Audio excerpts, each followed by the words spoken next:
여러분 안녕하십니까, 강신업 변호사입니다. 미국에서 한국의 검열, 이거를 정면으로 지금 문제 삼고 나왔습니다. 백악관에서 트럼프 대통령의 최측근으로 일하고 있는 데이비드 섹스라는 사람이 있는데요. 이 사람은 인공지능이라든가 가상화폐라든가 또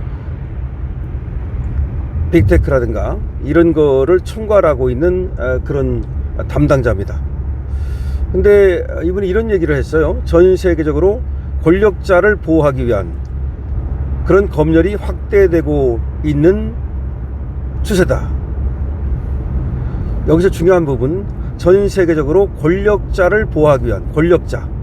근데 검열 우리가 가장 가까운 동맹으로 여기고 비슷한 가치를 공유하는 나라들이 검열의 길로 나가고 있다. 우리는 무역 제재와 비자 발급 거부 등 우리가 가진 모든 수단으로 여기에 맞서야 한다.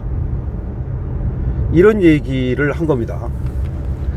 이게 굉장히 안 좋은 거는 지금 쿠팡 사태가 일파만파 커지고 있지 않습니까? 심지어 쿠팡에 투자를 했던 민간 기업들마저도 한국에 대해서 중재를 요청하는가 하면 또 미국 무역대표부에 대해서 한국의 쿠팡 차별에 대해서 조사하고 조치해 달라고 청원을 하고 있습니다. 근데 이런 움직임이 전체적으로 계속해서 강화되고 있습니다. 그러니까 누가 산발적으로 그냥 한마디 한 게 아니라 미국의 공화당이라든가 미 행정부라든가 심지어 쿠팡에 투자한 투자업체들까지도 나서고 있습니다. 왜냐하면 이 사람들이 이렇게 생각하는 거죠. 내가 쿠팡에 투자를 했는데 미국에서 쿠팡을 갖다가 소위 다구리 쳐가지고 쿠팡이 손해를 본다, 돈을 못 번다. 그럼 돈을 못 보면 나는 여기 투자한 사람인데, 쿠팡에 투자한 사람인데 내가 금전적 손해를 본다. 그러니까 한국 정부가 개입을 해가지고서 쿠팡을 못 살게 굴어서 쿠팡이 지금 영업을 제대로 못하고, 그래서 나는 쿠팡에 투자한 사람인데 내가 돈을 제대로 못 번다, 이런 논리예요. 그러면서 이걸 갖다가 정면으로 문제 삼고 나온 겁니다. 근데 여기서 우리가 주목할 건 말이죠, 보통은 웬만하면 그렇게 지금 쿠팡에 투자한 업체들까지도 이렇게 등장하진 않을 거고, 그 다음에 또 한국에서 만들고 있는 이 빅테크 규제법이라든가 내지는 표현의 자유 억압법이라든가 이 검열법이라든가 이런 것들이 얼마나 문제가 많으면 미국에서 이렇게 여러 사람들이 돌아가면서 그 문제점을 계속해서 지적을 하겠습니까?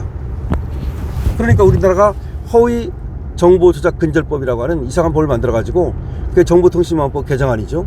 그래서 무슨 허위 정보다, 그걸 뭐 유통했다, 조작했다, 뭐 그래 가지고 그거를 갖다가 뭐 5배 정도의 징벌적 손해배상, 그러니까 아주 돈으로 엄청난 손해를 이렇게 배상하게 만드는 그런 법을 만들겠다라는데, 이건 굉장히 큰 거예요. 어떤 사람들은 뭐 감옥 가는 것도 아니고 그냥 뭐 돈으로 배상한다 그러는데 그게 무슨 문제가 있는가? 아니죠. 돈이 가장 어떻게 보면 큰 문제가 돼요. 그러니까 이재명이 오죽하면 감옥만 보내서 뭐 하느냐, 돈을 뺏어야지, 이런 식으로 말을 했거든요. 결과적으로 이 돈을 5배라는 게 이제 뭐 추상적인 걸 하지만 일단은 하여튼 간에 그전보다 징벌적 손해배상이라 해가지고 그전에 뭐 예를 들어 100만 원의 어떤 손해를 물렸다면 이제 500만 원이 되는 거예요. 근데 이게 지금 뭐 형사벌이 아니고 민사벌로 간다는 건데, 그럼 어떻게 되느냐, 소송이 그냥 난무하게 돼요. 상대방의 입을 틀어막고 싶어. 사실 돈 버는 건 나는 뭐 별 관심 없는데 어쨌든 나는 제 입을 틀어막고 싶어. 그렇지 않으면 제가 계속해서 관련 발언을 할 것 같아.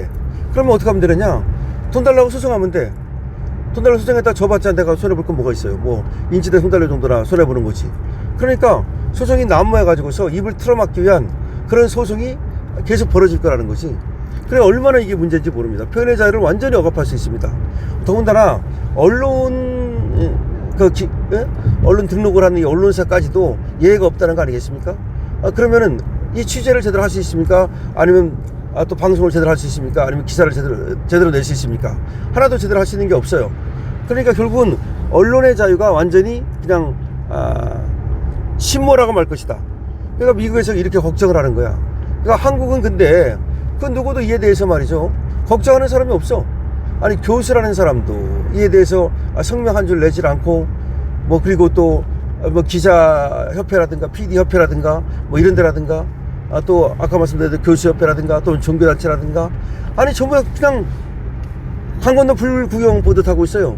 아니 국민의힘이 예를 들어서 힘이 부족해가지고 막지 못하면 그러면 시민이 나서야 될 거 아닙니까?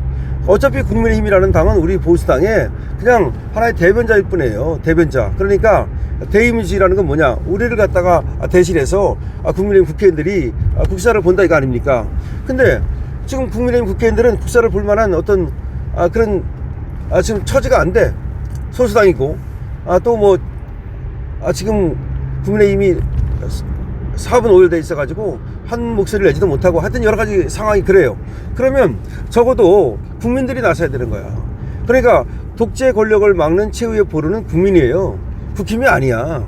국힘이 물론 독재 권력을 막기 위해서 역할을 해줘야죠. 입법기관이니까 입법을 통해서 아니면 또 정책기관이니까 정책을 통해서 이재명의 독재를 막기 위한 그런 역할을 해줘야 되지만 사실은 말이죠. 독재를 막는 건 반드시 국힘의 역할이 아니고 우리 국민의 역할이거든요. 그렇다면 국민들이 나서줘야 됩니다. 그런데 지금 뭐 국민들이 나서는 사람이 있습니까? 종교계에서 나서니까 안 나서죠? 예를 들어서 소년보 목사가 구속되거나 정광훈 목사가 구속되거나 뭐 김용훈 목사가 압수수색을 받거나 나을 바 아니다. 그런 분위기야. 그러니까 도대체 종교계가 왜 그러는지 과거에 말이죠. 적어도 뭐 유신 독재니 어쩌고 떠들어댈 때는 종교인들이 말이죠. 지들이 뭐 정의의 사도인 양 그렇게 떠들어댔습니다.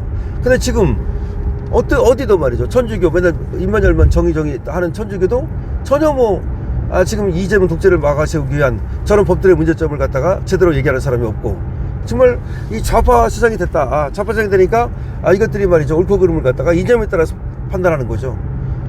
그래서 지금 미국이 그나마 우리나라에서 만들고 있는 이런 어떤 독재법에 대해서 그거 안 된다 라고 하면서 태클을 걸고 있는데 뭐 미국이 그런다는 것이 어느 정도는 물론 압박 수단은 되겠지만 그래도 한국은 한국이니까 아랑곳하지 않고 저것들이 밀어붙이면 뭐 그 법을 만드는 걸 갖다가 지금 이대로 놔두면 뭐 막을 수가 없잖아요. 그럼 이렇게 되면 정말로 국민들이 저항권을 발동하든지 해서 그야말로 이걸 막기 위한 총력 투쟁을 해야 되는데 뭐 지금으로서는 뭐 그게 상당히 어려운 일이다는 것이고요. 자, 그래서 결국은 미국에서 계속해서 이런 어떤 표현의 자유 억압이라든가 반플랫폼법의 제정이라든가 뭐 이런 거에 대해서는 이 목소리를 내주는 것이 그나마 지금으로서는 반가울 수밖에 없는데, 자, 이재명이 그리고 민주당이 말이죠, 미국에서 이런 목소리를 낸다는 것을 모르는 것은 아니에요. 알면서도 중국에 아주 쎄쎄하면서 오히려 중국 쪽으로 기울어가지고 미국을 갖다가 좀 등한시해보려는 이런 생각을 하는 모양인데 이거 굉장히 위험합니다. 결국은 중국에 기대가지고 뭐 될 수 있는 것도 없는 거고 그리고 미국과의 관계만 소원해지고 이렇게 되면은 우리 표현의 자유를 막을 수 있는 방법이 없지 않나 그런 생각이 드는데, 이 표현의 자유가 없다는 것은 거의 뭐 이거는 인간이기를 인간답게 살기를 포기한 것과 다르지 않다. 임금님기는 당나귀가 괜히 나왔습니까? 그만큼 이 말할 자유가 필요한 건데, 그리고 아주 중요한 건데 이거에 대해서 지금 제대로 막지 못하고 있는데, 어쨌든 끝까지 말이죠, 이 법이 시행되기 전까지 여러 가지 이 민주악법 이걸 갖다가 처단해야 된다, 그리고 이 법을 막아야 된다 라는 말씀을 드리지 않을 수가 없습니다. 어쨌든 미국에서는 말이죠, 이런 법을 만드는 것에 대해서 심각한 우려를 하고 있다는 말씀을 드릴 수 있습니다. 하여튼 우리나라가 사람들이 좀 더 이런 법을 막기 위해서 좀 더 분발해야 된다는 것은 분명해 보입니다. 강시엽입니다.